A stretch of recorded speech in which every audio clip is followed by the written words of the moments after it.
ఇక డీటెయిల్ చూస్తే విశాఖ ఉక్కు కర్మాగారానికి సొంత గనులు కేటాయించాలని స్టీల్ ప్లాంట్ కార్మిక సంఘాలు డిమాండ్ చేశాయి. ఎంతో మందికి ఉపాధి కల్పిస్తున్న విశాఖ స్టీల్ ప్లాంట్ ప్రైవేటీకరణ చేస్తే సహించేది లేదని ఐఎన్టీయూసీ నేత మంత్రి రాజశేఖర్ అన్నారు. ఉక్కు పరిశ్రమ ప్రైవేటీకరణ వ్యతిరేకిస్తూ ఈ నెల 4న ఆర్కే బీచ్లో ర్యాలీ నిర్వహించనున్నట్లు ఆయన తెలిపారు. స్టీల్ ప్లాంట్ను ప్రైవేటీకరణ చేస్తే కేంద్రంపై పెద్ద ఎత్తున ఉద్యమించనున్నట్లు పేర్కొన్నారు. కేంద్ర ప్రభుత్వ సంస్థలను కొంతమంది పారిశ్రామికవేత్తల ఆకాంక్షలకు అనుగుణంగా ప్రైవేటీకరణ చేస్తే బీజేపీ ప్రభుత్వం మూల్యం చెల్లించక తప్పదని హెచ్చరించారు.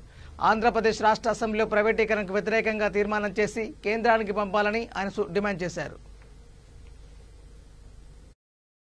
కార్యక్రమం చేసి జాతీయ స్థాయి నాయకులు కూడా తీసుకుంటున్న హక్కు దీన్ని ప్రైవేటీకరణ చేయడం లేదనే ఉద్దేశంతో స్టీల్ ప్లాంట్ అఖిల పక్ష కార్మిక సంఘాలన్నీ కూడా ఐక్యతగా గత 49 రోజులుగా పోరాటం చేస్తున్నాయి.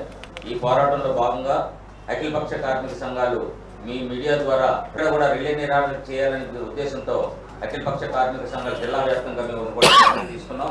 దాన్ని కూడా మీరు అందరూ కూడా సహకరించాలని కోరుకుంటున్నాం.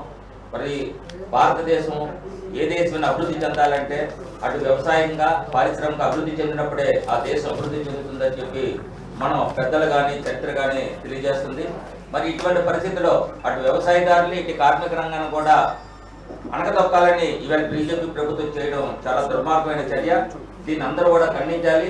మరి వారు వ్యాపారం చేయనని చెప్పి ఇండైరెక్ట్ గా అదానీ అంబానీలతో వ్యాపారం చేసుకుంటున్నాడే తప్ప ప్రజల సంక్షేమం ఎటువంటి కూడా చూడవలసిన బాధ్యత ఉన్నప్పటికీ కూడా మోడీ గారు ఎటువంటి బాధ్యత తీసుకోవట్లేదు. మరి ఇటు రిజర్వేషన్లు కోల్పోతున్నాం. మరి అంతేకాకుండా వికలాంగులకు కానీ ఎక్సర్వీస్ మెన్ ఇలాంటి వాళ్ళందరికీ కూడా మరి ప్రభుత్వ ఉద్యోగులు ఉన్నట్లయితే ప్రభుత్వ పరంగా ఉన్నట్లయితే అందరికీ కూడా వికలాంగులు కానీ SC ST BC ex-service men వీళ్ళందరికీ కూడా రిజర్వేషన్లు ఉండి అందరికీ కూడా వాళ్ళకి భవిష్యత్తులో వాళ్ళ కుటుంబాలు పోషించుకోవడానికి అన్ని విధాలుగా చట్టం చెప్తుంది.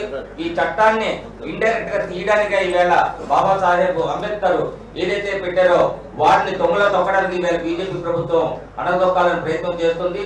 దాన్ని అందరూ కూడా ప్రజలు అన్ని సంఘాలు అన్ని వర్గాలు వ్యతిరేకించుకున్నట్లయితే భవిష్యత్తులో మనందరూ కూడా బానిసలుగా అయ్యే పరిస్థితి ఉంది. కాబట్టి ఇటు మీడియా ద్వారా అందరికీ కూడా ప్రజలకు తెలియజేసి సంఘీభావం తెలియజేయవలసిందిగా మిమ్మల్ని కోరుతున్నాం.